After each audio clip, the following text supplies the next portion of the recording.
ஆதியாகமம் 1 முதல் வசனம். ஆதியிலே தேவன் வானத்தையும் பூமியையும் சிருஷ்டித்தார். 2 வசனம். பூமியானது ஒழுங்கின்மையும் வெறுமையுமாயிருந்தது. ஆழத்தின் மேல் இருள் இருந்தது. தேவ ஆவியானவர் ஜலத்தின் மேல் அசைவாடி கொண்டிருந்தார். ஆதியாகமம் 3-5 வசனங்கள் வரை. தேவன் வெளிச்சம் உண்டாகக் கடவது என்றார். வெளிச்சம் உண்டாயிற்று. வெளிச்சம் நல்லது என்று தேவன் கண்டார். வெளிச்சத்தையும் இருளையும் தேவன் வெவ்வேறாக பிரித்தார். தேவன் வெளிச்சத்துக்கு பகல் என்று பெயரிட்டார். இருளுக்கு இரவு என்று பெயரிட்டார். சாயங்காலமும் விடியற்காலமுமாகி 1 நாள் ஆயிற்று.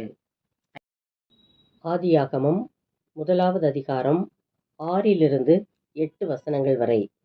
பின்பு தேவன் ஜலத்தின் மத்தியில் ஆகாய விரிவு உண்டாக கடவது என்றும் அது ஜலத்தினின்று ஜலத்தை பிரிக்க கடவது என்றும் சொன்னார்.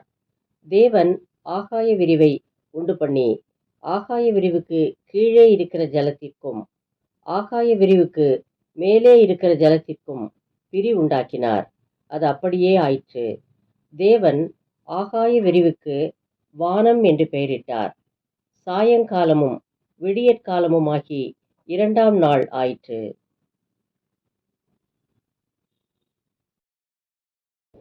ஆதியாகமம் 1 9-13 வசனங்கள் வரை. பின்பு தேவன் வானத்தின் கீழே இருக்கிற ஜலம் ஓரிடத்தில் சேரவும் வெட்டாந்தரை காணப்படவும் கடவது என்றார். அது அப்படியே ஆயிற்று. தேவன் வெட்டாந்தரைக்கு பூமி என்றும் சேர்ந்த ஜலத்திற்கு சமுத்திரம் என்றும் பெயரிட்டார். தேவன் அது நல்லது என்று கண்டார். அப்பொழுது தேவன் பூமியானது புல்லையும் விதையை பிறப்பிக்கும் பூண்டுகளையும் பூமியின் மேல் தங்களில் தங்கள் விதையுடைய கனிகளை தங்கள் தங்கள் ஜாதியின்படியே கொடுக்கும் கனி விருட்சங்களையும் முளைப்பிக்க கடவது என்றார். அது அப்படியே ஆயிற்று. பூமியானது புல்லையும் தங்கள் தங்கள் ஜாதியின்படியே விதையை பிறப்பிக்கும் பூண்டுகளையும் தங்கள் தங்கள் ஜாதியின்படியே தங்களில் தங்கள் விதையுடைய கனிகளை கொடுக்கும் விருட்சங்களையும் முளைப்பித்தது. தேவன் அது நல்லது என்று கண்டார். சாயங்காலமும் விடியற்காலமுமாகி 3 நாள் ஆயிற்று.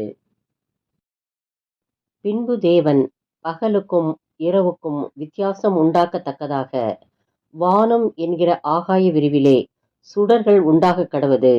அவைகள் அடையாளங்களுக்காகவும் காலங்களையும் நாட்களையும் வருஷங்களையும் குறிக்கிறதற்காகவும் இருக்க கடவது என்றார். அவைகள் பூமியின் மேல் பிரகாசிக்கும்படிக்கு வானம் என்கிற ஆகாய விரிவிலே சுடர்களாய் இருக்க கடவது என்றார். அது அப்படியே ஆயிற்று. தேவன் பகலை ஆள பெரிய சுடரும் இரவை ஆள சிறிய சுடருமாகிய 2 மகத்தான சுடர்களையும் நட்சத்திரங்களையும் உண்டாக்கினார். அவைகள் பூமியின் மேல் பிரகாசிக்கவும் பகலையும் இரவையும் ஆளவும் வெளிச்சத்துக்கும் இருளுக்கும் வித்தியாசம் உண்டாக்கவும் தேவன் அவைகளை வானம் என்கிற ஆகாய விரிவிலே வைத்தார். தேவன் அது நல்லது என்று கண்டார். சாயங்காலமும் விடியற்காலமுமாகி 4 நாள் ஆயிற்று. ஆதியாகமம் 1 20-23 வசனங்கள். பின்பு தேவன் நீந்தும் ஜீவ ஜந்துக்களையும் பூமியின் மேல் வானம் என்கிற ஆகாய விரிவிலே பறக்கும் பறவைகளையும் ஜலமானது திரளாய் ஜனிப்பிக்க கடவது என்றார். தேவன் மகா மச்சங்களையும் ஜலத்தில் தங்கள் தங்கள் ஜாதியின்படியே திரளாய் ஜனிப்பிக்கப்பட்ட சகலவித நீர் வாழும் ஜந்துக்களையும் சிறகுள்ள ஜாதி ஜாதியான சகலவித பட்சிகளையும் சிருஷ்டித்தார். தேவன் அது நல்லது என்று கண்டார். தேவன் அவைகளை ஆசீர்வதித்து, நீங்கள் பலுகி பெருகி சமுத்திர ஜலத்தை நிரப்புங்கள் என்றும் பறவைகள் பூமியில் பெருகக் கடவது என்றும் சொன்னார். சாயங்காலமும் விடியற்காலமுமாகி 5ஆம் நாள் ஆயிற்று. ஆதியாகமம் 1வது அதிகாரம் 24 31 வசனங்கள் வரை.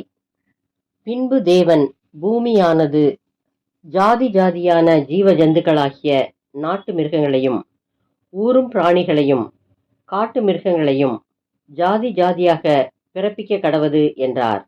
அது அப்படியே ஆயிற்று. தேவன் பூமியில் உள்ள ஜாதி ஜாதியான காட்டு மிருகங்களையும் ஜாதி ஜாதியான நாட்டு மிருகங்களையும் பூமியில் ஊரும் பிராணிகள் எல்லாவற்றையும் உண்டாக்கினார். தேவன் அது நல்லது என்று கண்டார்.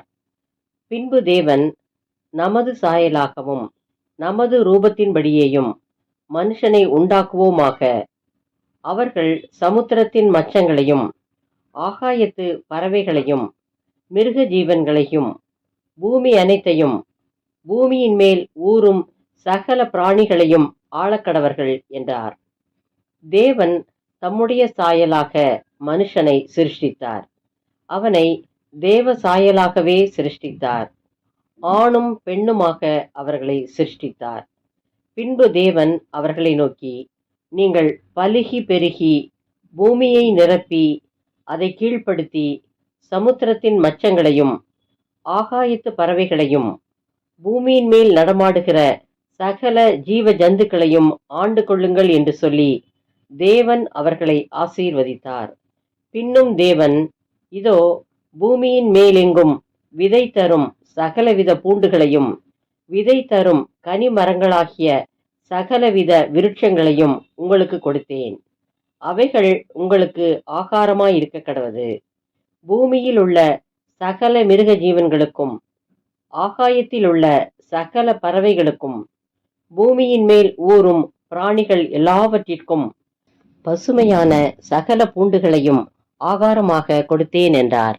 அது அப்படியே ஆயிற்று. அப்பொழுது தேவன் தாம் உண்டாக்கின எல்லாவற்றையும் பார்த்தார். அது மிகவும் நன்றாயிருந்தது. சாயங்காலமும் விடியற்காலமுமாகி 6ஆம் நாள் ஆயிற்று.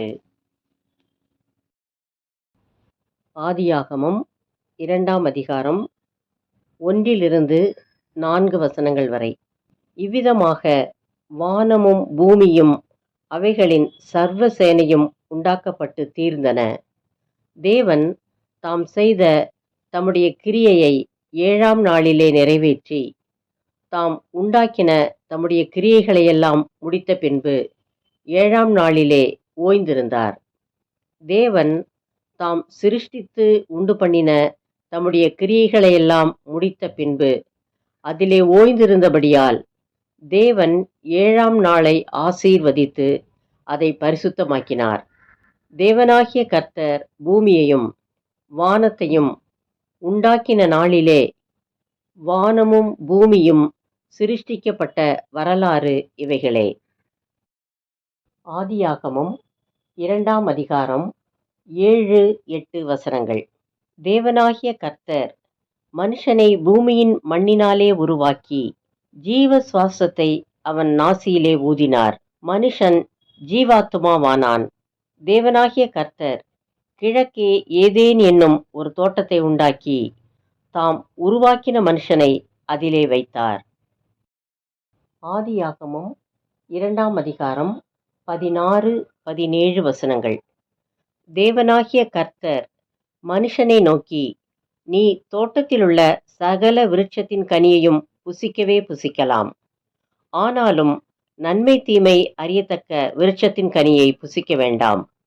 அதை நீ புசிக்கும் நாளில் சாகவே சாவா என்று கட்டளையிட்டார். ஆதியாகமம் 2ஆம் அதிகாரம் 18, 21-23 வசனங்கள் வரை. பின்பு தேவனாகிய கர்த்தர், மனுஷன் தனிமையாயிருப்பது நல்லதல்ல, ஏற்ற துணையை அவனுக்கு உண்டாக்குவேன் என்றார். அப்பொழுது தேவனாகிய கர்த்தர் ஆதாமுக்கு அயர்ந்த நித்திரையை வரப்பண்ணினார். அவன் நித்திரை அடைந்தான். அவர் அவன் விலா எலும்புகளில் ஒன்றை எடுத்து அந்த இடத்தை சதையினால் அடைத்தார். தேவனாகிய கர்த்தர் தாம் மனுஷனில் எடுத்த விலா எலும்பை மனுஷியாக உருவாக்கி அவளை மனுஷனிடத்தில் கொண்டு வந்தார். அப்பொழுது ஆதாம், இவள் என் எலும்பில் எலும்பும் என் மாம்சத்தில் மாம்சமுமாயிருக்கிறாள். இவள் மனுஷனில் எடுக்கப்பட்டபடியினால் மனுஷி எண்ணப்படுவாள் என்றான். தேவனாகிய கர்த்தர் உண்டாக்கின சகல காட்டு ஜீவன்களை பார்க்கிலும் சர்ப்பமானது தந்திரமுள்ளதாயிருந்தது.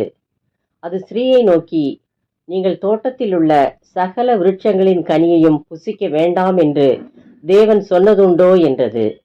ஸ்திரீ சர்ப்பத்தை பார்த்து, நாங்கள் தோட்டத்திலுள்ள விருட்சங்களின் கனிகளை புசிக்கலாம். ஆனாலும் தோட்டத்தின் நடுவில் இருக்கிற விருட்சத்தின் கனியை குறித்து தேவன் நீங்கள் சாகாதபடிக்கு அதை புசிக்கவும் அதை தொடவும் வேண்டாம் என்று சொன்னார் என்றாள். அப்பொழுது சர்ப்பம் ஸ்திரீயை நோக்கி, நீங்கள் சாகவே சாவதில்லை. நீங்கள் இதை புசிக்கும் நாளிலே உங்கள் கண்கள் திறக்கப்படும் என்றும் நீங்கள் நன்மை தீமை அறிந்து தேவர்களைப் போல் இருப்பீர்கள் என்றும் தேவன் அறிவார் என்றது. அப்பொழுது ஸ்திரீயானவள், அந்த விருட்சம் புசிப்புக்கு நல்லதும் பார்வைக்கு இன்பமும் புத்தியை தெளிவிக்கிறதற்கு இச்சிக்கப்படத்தக்க விருட்சமுமாயிருக்கிறது என்று கண்டு அதன் கனியை பறித்து புசித்து தன் புருஷனுக்கும் கொடுத்தாள். அவனும் புசித்தான். அப்பொழுது அவர்கள் இருவருடைய கண்களும் திறக்கப்பட்டது. அவர்கள் தாங்கள் நிர்வாணிகள் என்று அறிந்து அத்தி இலைகளை தைத்து தங்களுக்கு அரை கச்சைகளை உண்டு பண்ணினார்கள். பகலின் குளிர்ச்சியான வேளையிலே தோட்டத்தில் உலாவுகிற தேவனாகிய கர்த்தருடைய சத்தத்தை அவர்கள் கேட்டார்கள். அப்பொழுது ஆதாமும் அவன் மனைவியும் தேவனாகிய கர்த்தருடைய சந்நிதிக்கு விலகி தோட்டத்தின் விருட்சங்களுக்குள்ளே ஒளித்து கொண்டார்கள். அப்பொழுது தேவனாகிய கர்த்தர் ஆதாமை கூப்பிட்டு, நீ எங்கே இருக்கிறாய் என்றார். அதற்கு அவன், நான் தேவரீருடைய சத்தத்தை தோட்டத்திலே கேட்டு நான் நிர்வாணியாய் இருப்பதினால் பயந்து ஒளித்து கொண்டேன் என்றான். அப்பொழுது அவர், நீ நிர்வாணி என்று உனக்கு அறிவித்தவன் யார்? புசிக்க வேண்டாம் என்று நான் உனக்கு விலக்கின விருட்சத்தின் கனியை புசித்தாயோ என்றார்.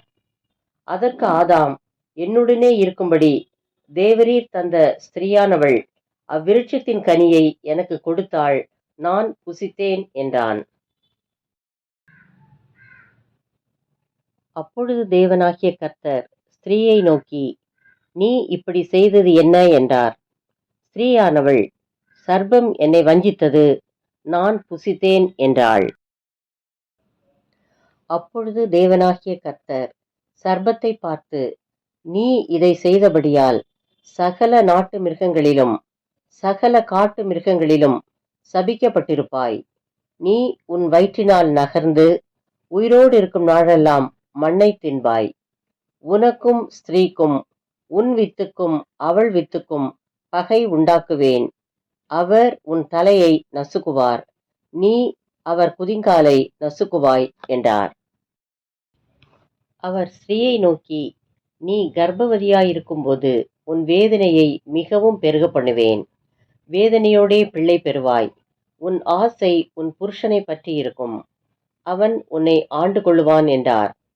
பின்பு அவர் ஆதாமை நோக்கி, நீ உன் மனைவியின் வார்த்தைக்கு செவி கொடுத்து புசிக்க வேண்டாம் என்று நான் உனக்கு விலக்கின விருட்சத்தின் கனியை புசித்தபடியினாலே பூமி உன் நிமித்தம் சபிக்கப்பட்டிருக்கும். நீ உயிரோடு இருக்கும் நாளெல்லாம் வருத்தத்தோடே அதன் பலனை புசிப்பாய்.